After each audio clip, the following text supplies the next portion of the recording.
தர்மஸ்தலா கோவிலில் வீரேந்திர ஹெக்டேவின் பதவிக்காலம் என்பது பல்வேறு பாலியல் குற்றச்சாட்டுகளும் தீர்க்க முடியாத பல கொலை வழக்குகளாலும் நிறைஞ்சதா இருக்குது. ஆலயத்தினுடைய நிர்வாகிகள் பல்வேறு குற்றச்சாட்டுகளை மறைச்சதாகவும் பகீர் குற்றச்சாட்டுகள் இப்போ எழுந்திருக்கு.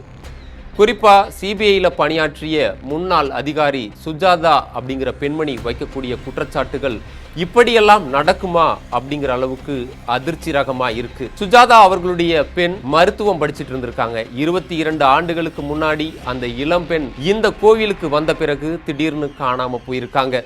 அதன் பிறகு நடந்ததெல்லாம் எந்த ஒரு தாய்க்கும் நடக்கக்கூடாத ஒன்று.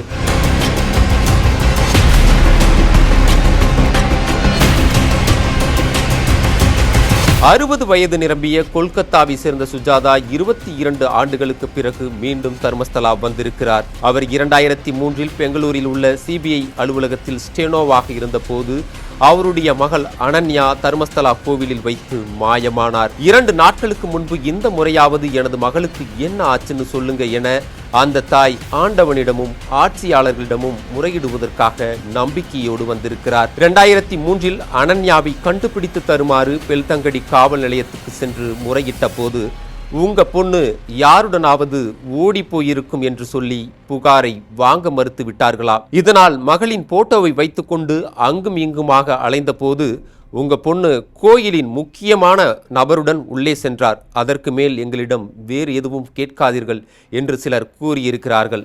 இதனால் மேலும் அதிர்ச்சி அடைந்த சுஜாதா மகளை கண்டுபிடிப்பதற்காகவே தர்மசாலாவில் நுழைந்து கடை வைக்க முயற்சி செய்திருக்கிறார். ஆனால் இதை தெரிந்து கொண்ட கோவில் ஊழியர்கள் சுஜாதாவை இருட்டு அறையில் தள்ளி அடித்து மண்டையை உடைத்து விட்டார்களாம்.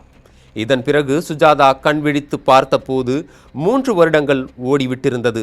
அதாவது அதுவரை கோமாவில் இருந்துள்ளார் சுஜாதா. இன்று என் மகள் எலும்பையாவது கொடுங்க, அவளுக்கு இறுதிச் சடங்கு செய்யணும் என்று சுஜாதா கண்ணீருடன் தர்மஸ்தலாவுக்கு திரும்ப வந்திருக்கிறார்.